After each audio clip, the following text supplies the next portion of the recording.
நான் அது கேட்கவே இல்லை. நல்ல வேலை, இன்னும் டென்ஷன் ஆயிருப்பேன். ட்ரம்ப்பை பற்றியும் கேளுங்களேன். என்ன பெண்ணுனா மூளை இல்லையா? நம்மளும் தான் நியூஸ் படிக்கிறோம். அவங்களுக்கு என்ன இது மேக்கப்பு ட்ரெஸ்ஸு அது மட்டும்தான் நான் கேர்ள்ஸ்க்கு இல்லவே இல்லைங்க. பிரெயின்ஸ் இருக்கிற எவ்வளோ பொண்ணுங்க இருக்காங்க. They are the best multi taskers. They are so good at handling every thing together.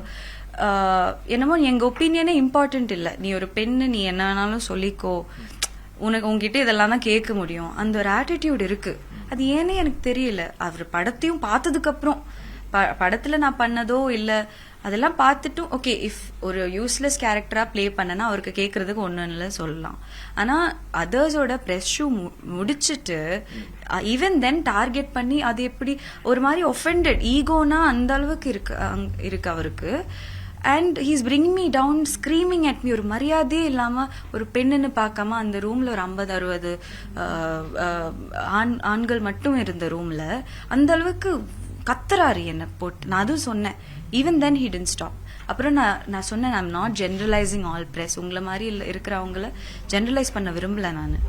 So it was very avoidable. Okay, இது இப்போ வந்து நேற்று அந்த நீங்களுக்கு பேசும்போதே குறிப்பிட்டிருந்தீங்க, நீங்கள் யாரும் வந்து கேட்க மாட்டீங்களா அப்படின்னு சொல்லிட்டு. யாருமே வந்து கேட்கல அப்படிங்கிறது உங்களுக்கு எவ்வளோ மன அழுத்தத்தை கொடுத்தது? அதே போல் இப்போ டைரக்டர் இருந்தார், ஹீரோ இருந்தார், அவங்க கூட ஒரு வார்த்தை கேட்கலங்கிற ஒரு வருத்தம் இருந்தது அவங்களுக்கு? ஒரு டிசப்பாயின்மெண்ட் இருந்தது. இப்போ நானா இருந்தா என்னோட ஃபர்ஸ்ட் படமா இருக்கட்டும், என்ன படமா இருக்கட்டும், நான் பேசியிருப்பேன். அது that's because of who I am. யாருக்கு வேணாலும் கன்வீனியன்ட்டா அதை விட்டுருக்கலாம். எனக்கு வேணும்னாலும் இல்லை வேணாம் பிரச்சனை ஆயிடும்னு சொல்லிட்டு நான் வாய மூடிட்டு இருந்திருக்கலாம். But I didn't want it. என்னோட conscience it didn't let me do that. So it's a choice.